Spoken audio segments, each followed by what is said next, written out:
What up, everybody? It's Rob the Metal Guy, and I'm back at you with another video update for the channel. This time, be talking about some new finds. I recently was in Reno visiting my grandfather.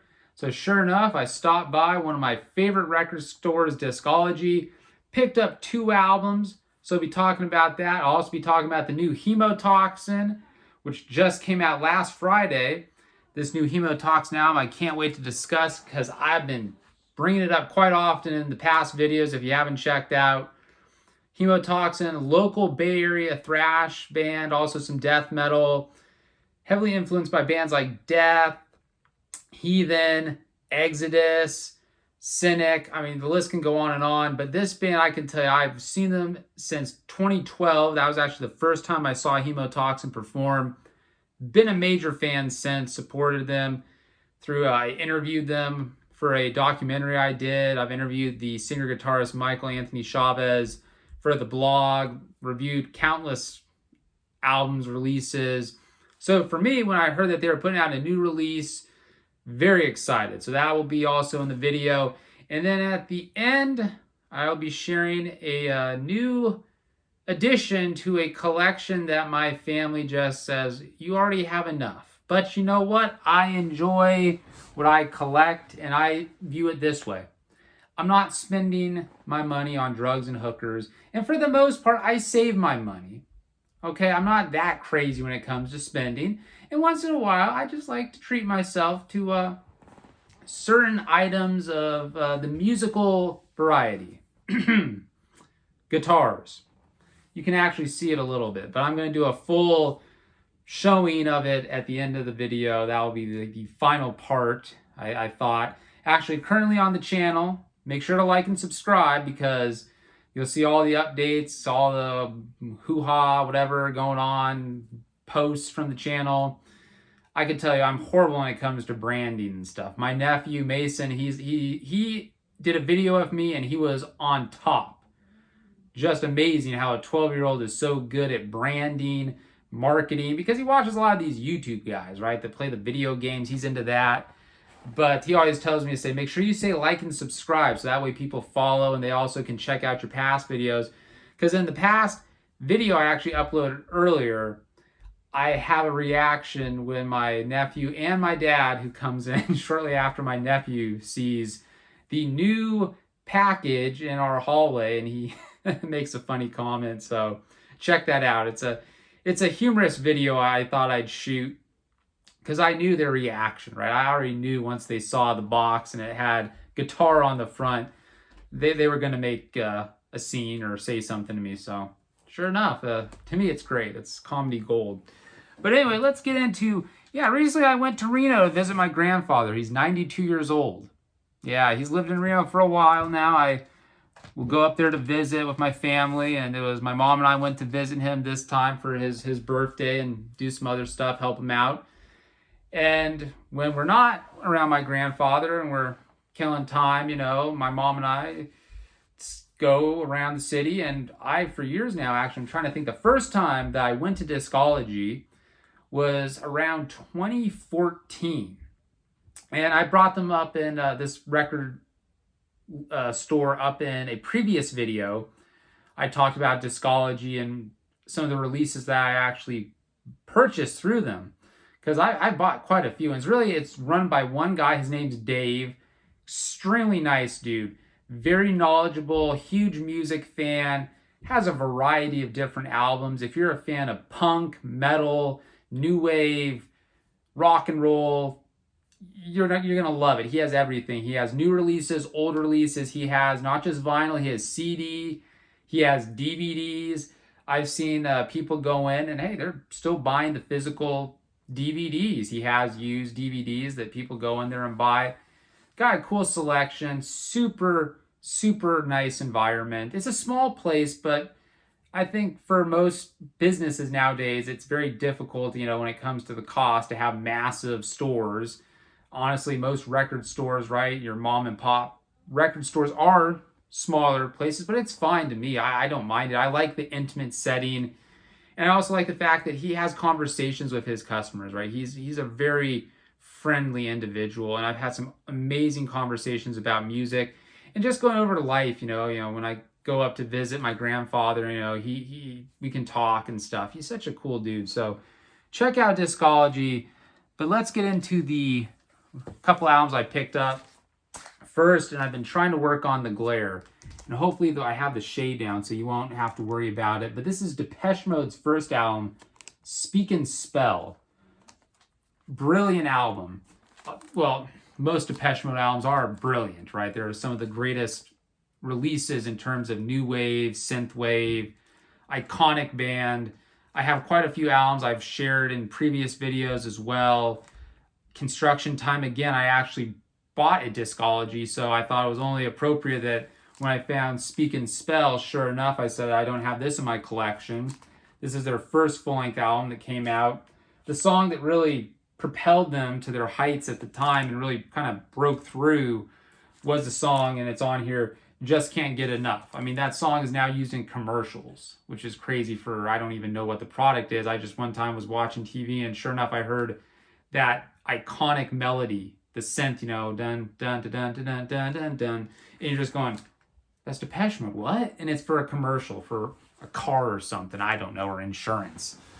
I could care less. I just heard Depeche Mode and I got all excited. I was like, oh, wow. But when you look at this album, there's some really good songs. What's Your Name? That's a track I really like. I like the song Tora Tora Tora. That's also a really cool song. And I Sometimes Wish I Was Dead. There's good songs on this release.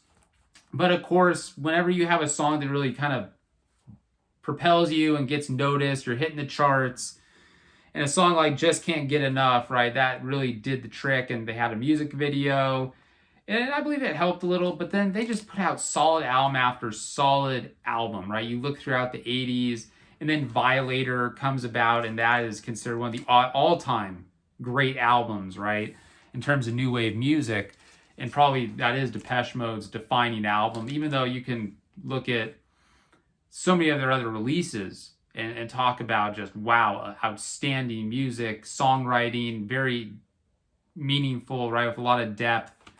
But I like this release, and it's cool. You get, it's on black vinyl, because Dave and I were talking about this. Some albums, who cares about colored variants? Because they originally came out, most of them on black vinyl, so that's something too, I kind of just Dave and I had a conversation about that, talking about the pros and cons of colored vinyl. Yeah, sometimes it's cool to have, but honestly, at the end of the day, it's all about the music, right? If you can get something on a colored variant, awesome. But who cares? I know some of these albums nowadays, right, they'll be reissued with a colored variant, but it just depends, right? I would say that as long as I have a physical copy of the album I like, I could care less. Now, if it is on a colored variant, I have the opportunity to buy it, I'll do it.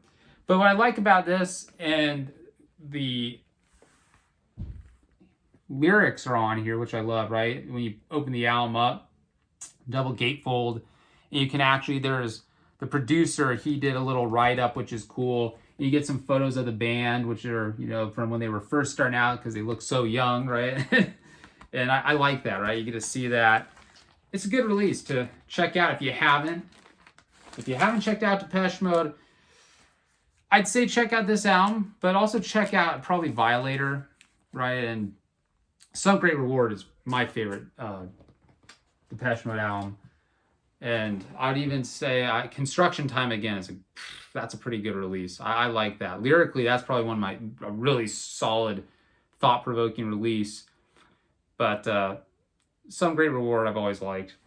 Good release as well. Anyway, next album. Here is, now this one, I can tell you, I went into Discology and I said to Dave, I hope you had a good record store day.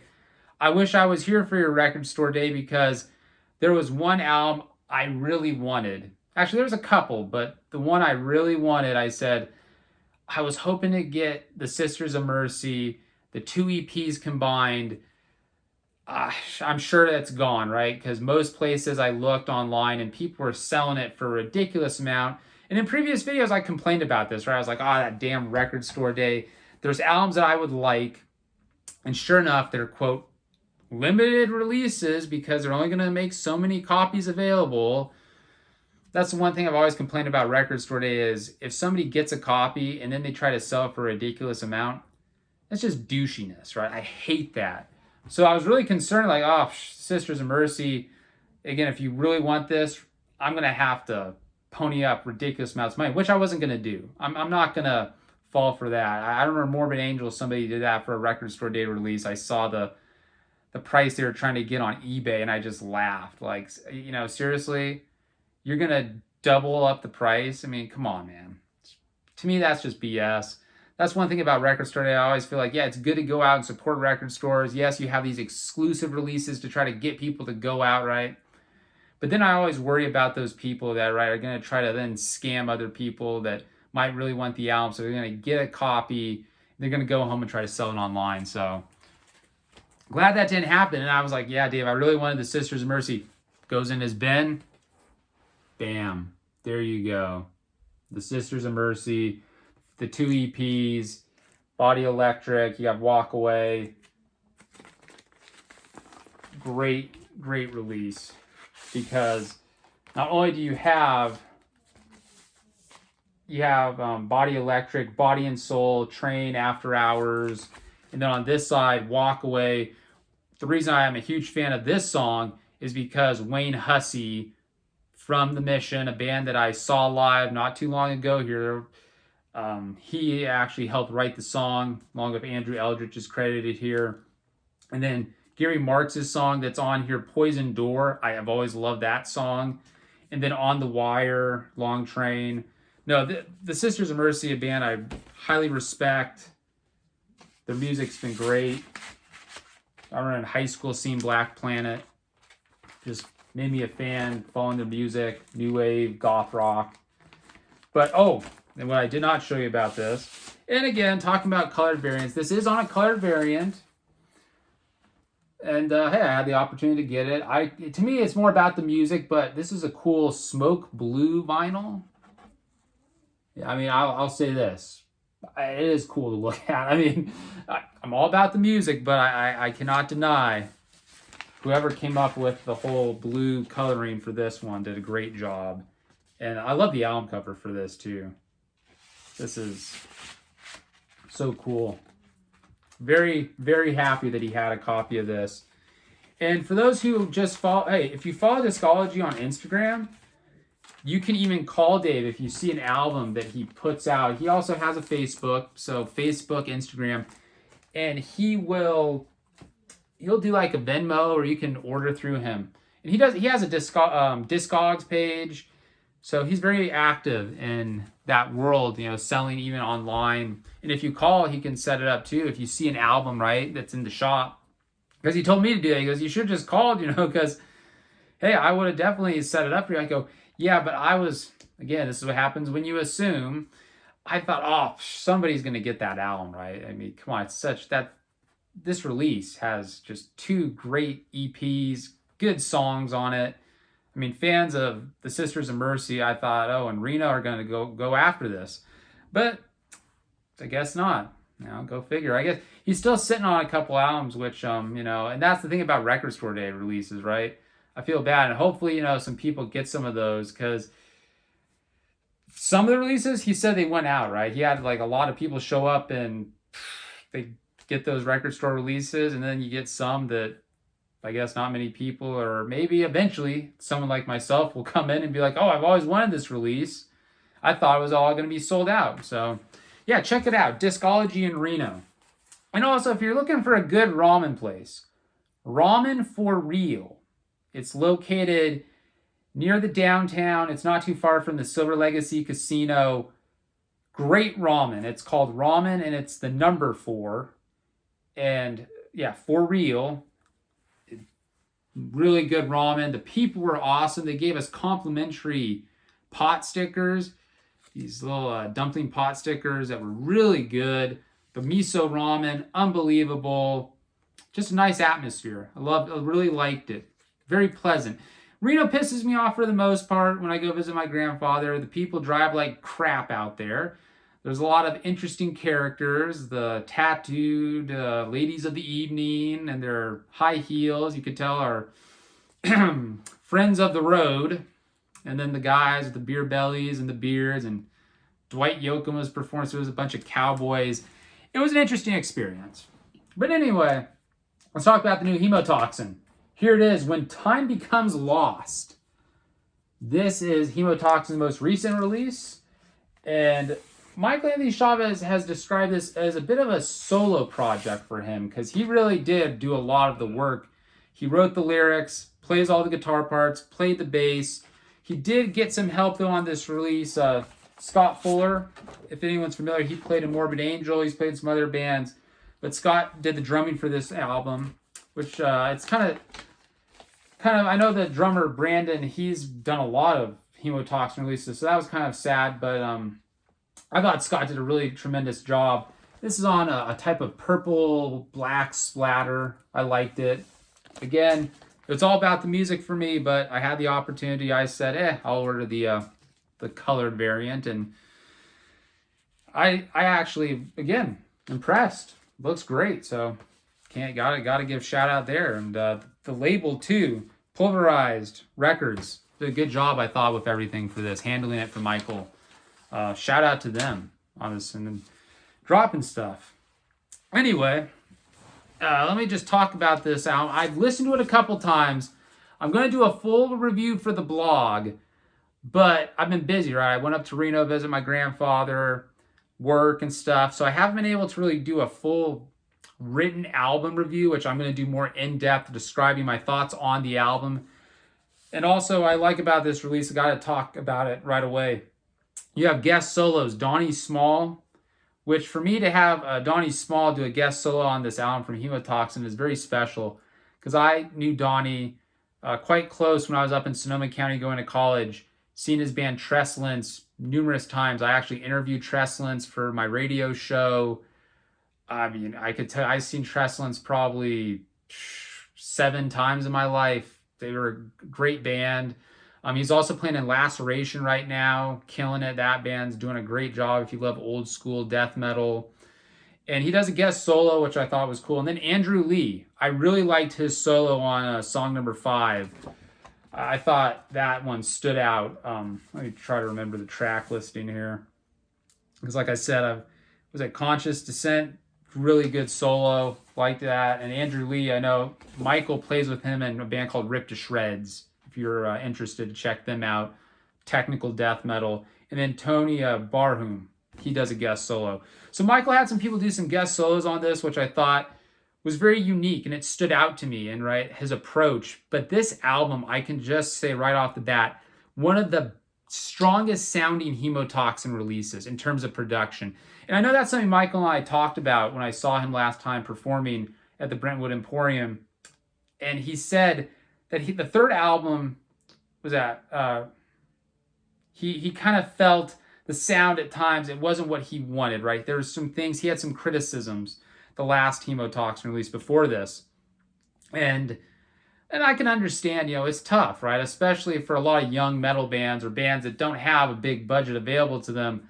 They would like certain things to sound better maybe, but it's what you're working with. Here, however, though, I could tell there was a lot of effort put into this. His heart and soul just bleeds through. The riffs, even his vocals, right? His delivery, a lot of aggression. I like the song Reborn in Tragedy. There's something about that really stood out to me. His lyrics are just very, very meaningful. Just hits you, as well as just the onslaught of guitars. And Scott Fuller's drumming really also helps out. Gives this album a punch that maybe you didn't hear on previous Hemotoxin releases. But I'm going to do a full-length or full in-depth review of this album for the blog. So look for that.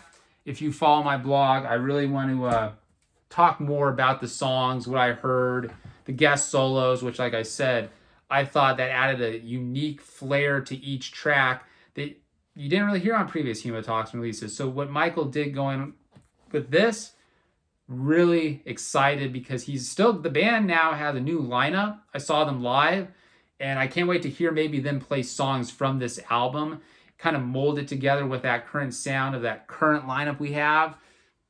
Can't wait. So check it out, Hemotoxin. This album, here you go, When Time Becomes Lost. Make sure you write that down, people. You gotta check it out. Alrighty, yeah, so The new guitar. If you are a fan of The Mission and Wayne Hussey, you see this guitar, you know it is his signature series from Schecter, the Corsair, 12-string electric. And if you check on the back, it even has Wayne's signature Mission logo. Love the pickups on this. These two pickups. Just has a killer sound. I've already played a little. Just can't wait to play more with this. It's just so... when it comes to 12 strings, I have an acoustic. It kind of gives you a different sound perspective. And that was something I always liked about the Mission's music, the full chord sound. And really happy I purchased this because it's one of my, like I said, favorite guitarists, singer-songwriters. You know, he's written some great songs, The Mission. Seeing them live might have inspired me. I was like, I want to finally get this guitar. Most people, they'll say to me, oh, you shouldn't buy, signature, series guitars from artists and da-da-da. No, Schecter, I believe, did an amazing job with this. And Wayne Hussey, like I said, one of my favorite guitarists. So getting to own this and have it means a lot to me. And after seeing him play, live, because his music, just amazing. If you haven't checked out The Mission, also his work in the Sisters of Mercy. And I'm even going to give a shout out to his work in Dead or Alive. I like that first album that he contributed some work on in the song was at Misty Circles. I thought actually it's for Dead or Alive. I'm not really a big fan of that band, Dead or Alive, especially their other stuff they did. And the singer, he's a character. I think he passed away not too long ago. But no, Wayne Hussey plays on the first release. He played with the band for a little bit. And the one song I believe he wrote, I said, yeah, that's the song that stands out the most to me. So, yeah, getting this guitar, can't wait to do more with it, come up with stuff, maybe my own cover. But yeah, jam. All right, people, this is the video. I'm going to wrap it up here. I try to go short, but I always go long, right? What can I say? I got a lot to talk about. But anyway, make sure you like and subscribe to the channel. This is Rob the Metal Guy signing off. If you have any questions about the albums I brought up, or even if you want to know more about the guitar or talk about it, put a comment below. Be happy to respond. All right, everybody. Have a good one. Later.